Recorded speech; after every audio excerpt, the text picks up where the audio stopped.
Good morning, everyone. Welcome to our second week of our online sessions. As usual, books are most needed for us in order to study. So, prepare your books and let's start. Today, we're going to be back with our Global English book. We're going to summarize Unit 9 in one session. So, this unit is about buildings and structures. So, it's going to be about some buildings and some details in these buildings. We're going to start with 5 things today. The first point is going to be explaining questions beginning with prepositions. Then we're going to move on to types of bridges. Some important vocabulary are going to be found here. After that, we're going to tackle regular and irregular verbs. It's going to be a quick revision since you know this concept. After that, we're going to have past continuous, both in active and passive. And finally, we're going to have reading a text in page 77 and solve some blanks in there.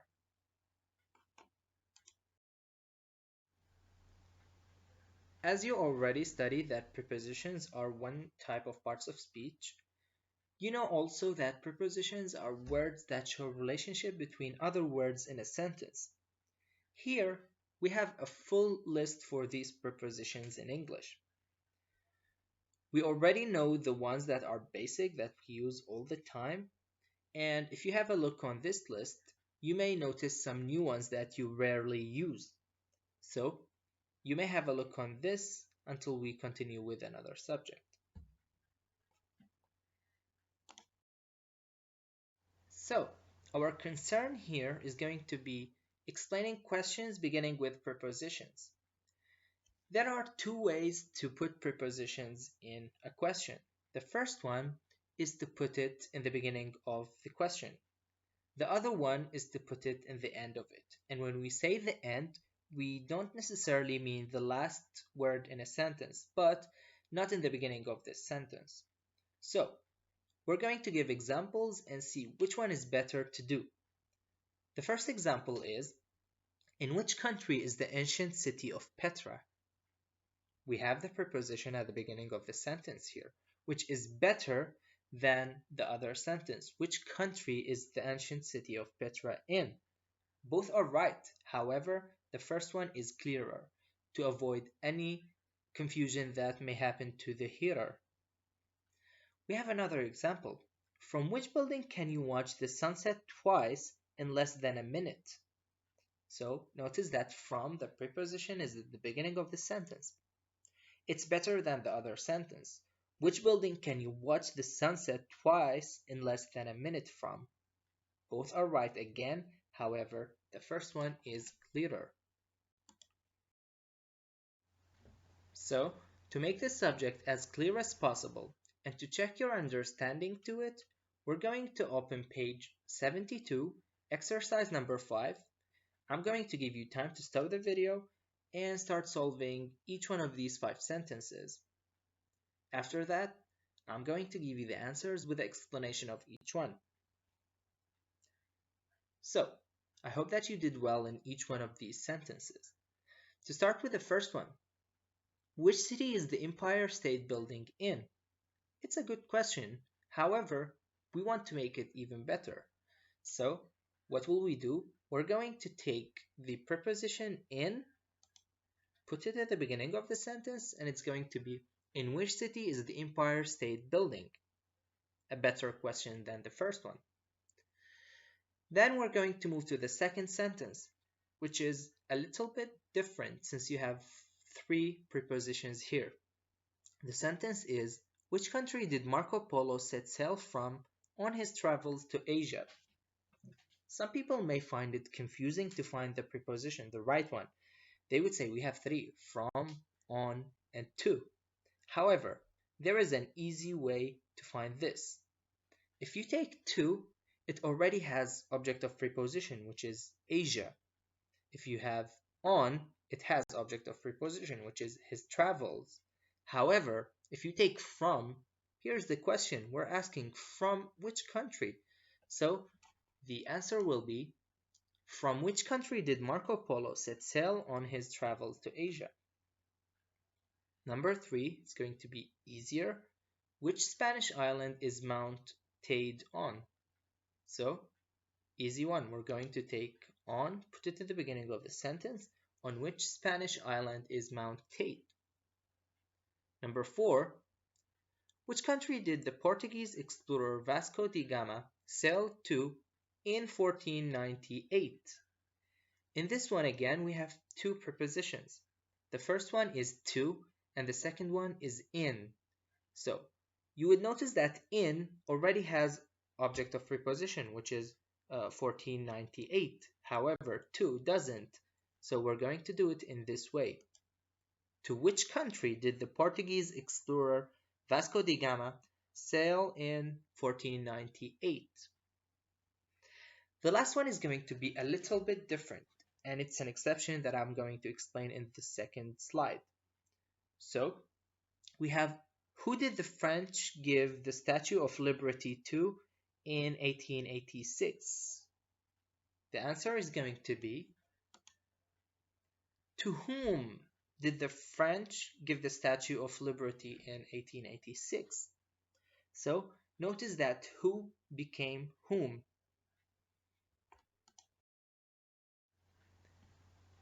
That is the note that we said we're going to explain here. You have who became whom. Why? Obviously because a preposition became before this one. So that's the only exception we have here. Whenever you find who at the beginning, when a preposition comes before it, it should become whom, because now it's an objective case. So the example will be, who did you give the present to? Who did you give the present to? Obviously the preposition is to. So we're going to take to the beginning of the sentence. To whom? Why whom? Why not who?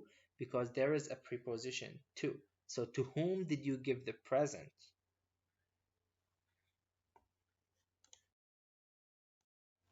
Next, we're going to explain 6 types of bridges. We're going to have the first one with a picture. It's called suspension bridge. Well, this type is known by having 2 towers, one at the beginning of the bridge and the other by the end of it. And this is called a suspension bridge. The next one is going to be a viaduct bridge.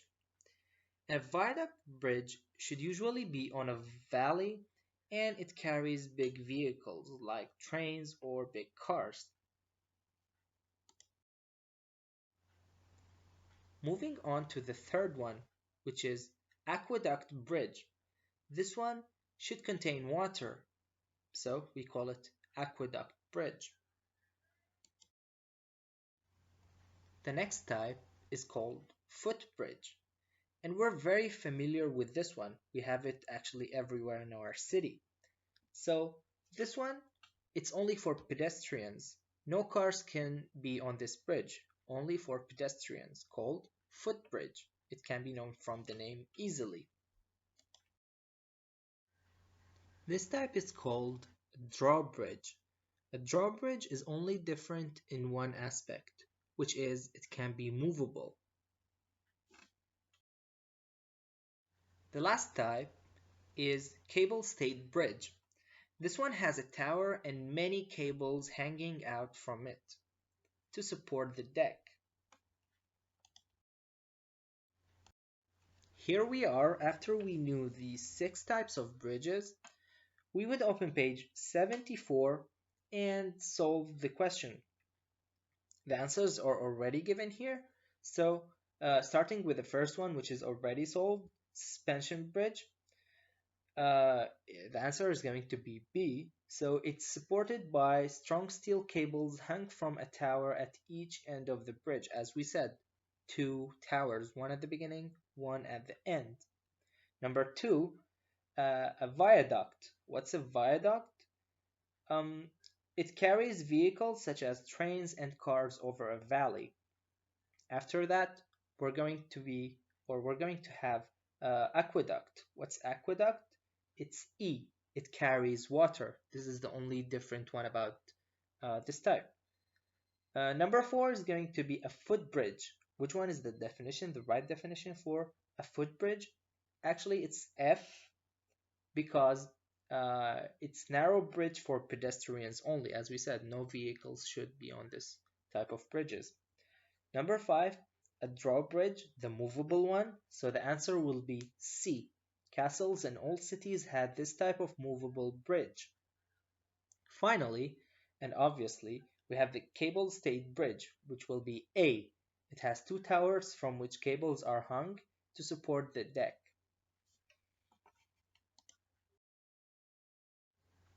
You can continue with reading the text on page 74 and then solve the true and false exercise about it. It's a very easy one and we're not going to spend time with it. So now I'm going to review with you guys the regular and irregular verbs, and I'm pretty sure that you know the difference between the two. However, we're going to review it very quickly. The regular verbs are the ones that end with ed, very simply. However, irregular verbs are unpredictable. You cannot know what is the difference, what's the change that's going to happen on the past and past participle of the verb, unless you memorize them. We already have knowledge about most of them, so here we are giving some examples about that. For regular verbs, the present of answer, it's answer obviously, so the past is answered and the past participle is answered.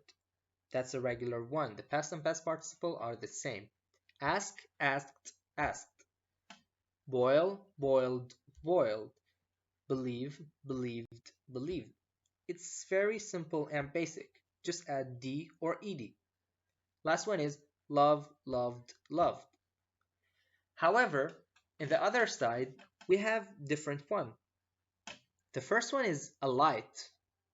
Look at the past of alight. In the past, it becomes alit, and the past participle as well. However, notice here that alight can be regular and irregular at the same time. This is one of the rare verbs that can be. The second one would be begin. Begin contains begin, the past is began, and the past participle is begun. Number three would be break. Break, broke, broken. Blow, blew, blown. Build, built, built. You cannot say builded. The last one is cost. It's going to be the same as many, like cut, as put. They only remain the same. Cost in the past, cost in the past participle, cost. That was a quick revision for regular and irregular verbs for one reason, that when we explain active and passive, we usually have changing the tense to, or the tense of the verb to past participle. Some verbs are irregular, so we do not want to give wrong answers. We do not want to say, for example, go, goed, because of course it's go, went. That was the only reason I wanted to remind you guys about that. So, to start with the past continuous, we're going to explain it in active and passive. To start with the active, what's past continuous? What's the formula? Why do we use it? All these things are going to be explained. So, for the first part, why do we use it? We use past continuous to say that something was happening around a particular time in the past. So it was happening in the past, it was continuous in the past, but it's not continued until now. So the formula is going to be was or were, one of them of course, was for singular, were for plural, plus a verb. The verb should be in ing. Whenever we say continuous tense, any continuous tense should be ing. So the example was, I was explaining when somebody entered the room. Notice that we have was and explaining. And why did I use was, not were? Because I takes was. If it was we, it would have been we were explaining when somebody entered the room. So, to explain the past continuous with passive, we have the same 4 steps that we already have in each one when we explain the passive. However, The difference is going to be only in number 3. So the first one is going to be delete the subject. Second one, bring the object to the beginning of the sentence. The third one is going to be use a suitable auxiliary verb. However, the auxiliary verb that we should use here is either was or were. As we said, was for singular, were for plural. You know the pronouns that takes each one. And here, the magic word, the keyword, is going to be being. You remember when we explained the present perfect? We had the word been. However, here in past continuous, we have being. Should be ing. Why? Because that leads to step 4. Change the verb to past participle. The verb should be past participle. It shouldn't contain ing. So the example will be, I was protecting Joan. Where's the subject that we're going to erase? It's I. Where's the object that we're going to take to the beginning of the sentence? Is John. So the sentence will be, John was being protected by me. Why did we say John was, not John were? Because John is basically singular. So John was being protected by me. To make sure that we understood this, we will open page 75, jump to exercise number 4, and start solving it without hearing the answers from me. So I will give you time to stop the video, and you should do that to make sure you understood it. Remember to use being and to have was or were according to the subject. Alright, hopefully you tried, because these attempts will be very important.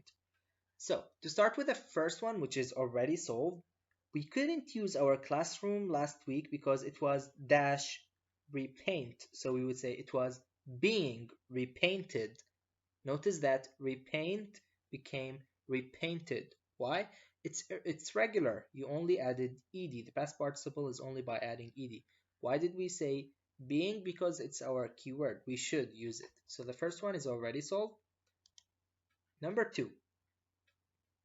I couldn't get my emails because my computer was dash repair. We have the verb repair, so it's going to be was being repaired. Again, it's regular. Number 3, we couldn't go swimming because the pool was dash for a competition. So we have being, which is our word, our keyword. And what about the verb use? How would we do it in past participle? Used, simply by adding d. That's the answer right here. Number 4, we arrived at the match just as the names of the players dash. So we have the verb announce. The answer is going to be, notice here that we have players. So players are going to be was or were? Definitely were being announced. So far, all the verbs that we found are regular. So let's continue to number 5. I felt really nervous on stage when I realized I dashed by so many people.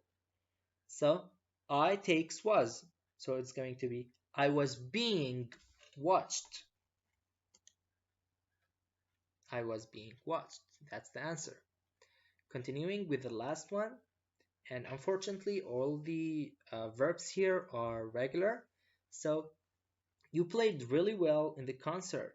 You didn't know you dashed, did you? So we have the verb record. So it's going to be, you didn't know you were being recorded. Why were? Because were take or you takes were. So you were being recorded. These are the answers for this exercise. Now let's move on to another thing. Arriving at the last point of our session, we're going to open page 76 to notice here that we have a school which is pretty unique. It contains many things, many details that you would notice if you read. You would see it contains outdoor classrooms, many things that are different. All this you can read it in page 76. After that, we're going to continue to our text with page 77.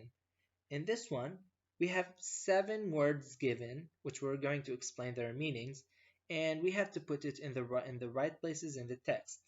So the words are open air classroom, which is already obvious.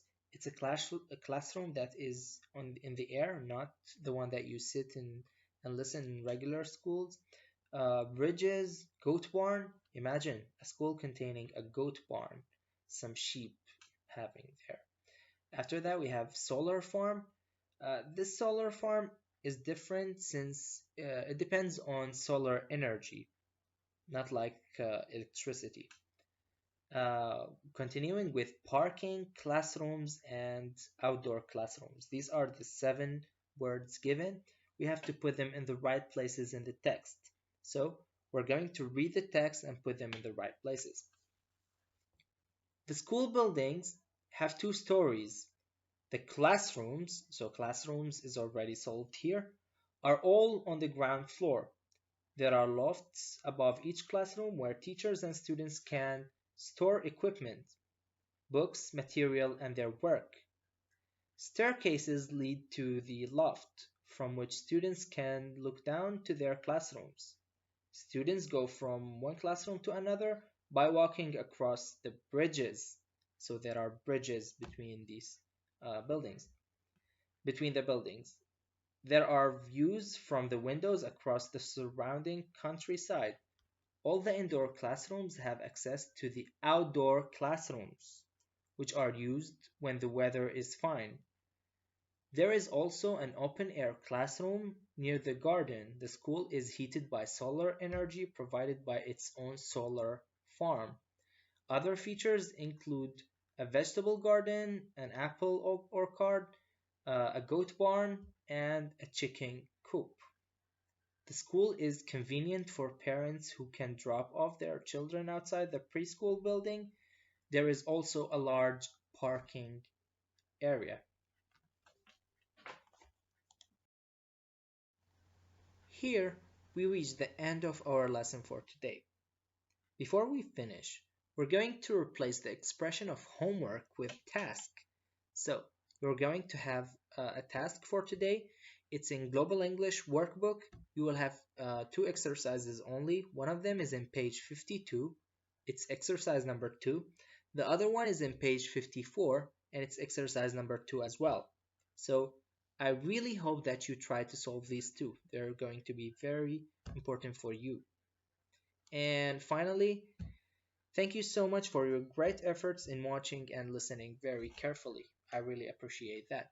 Thank you so much.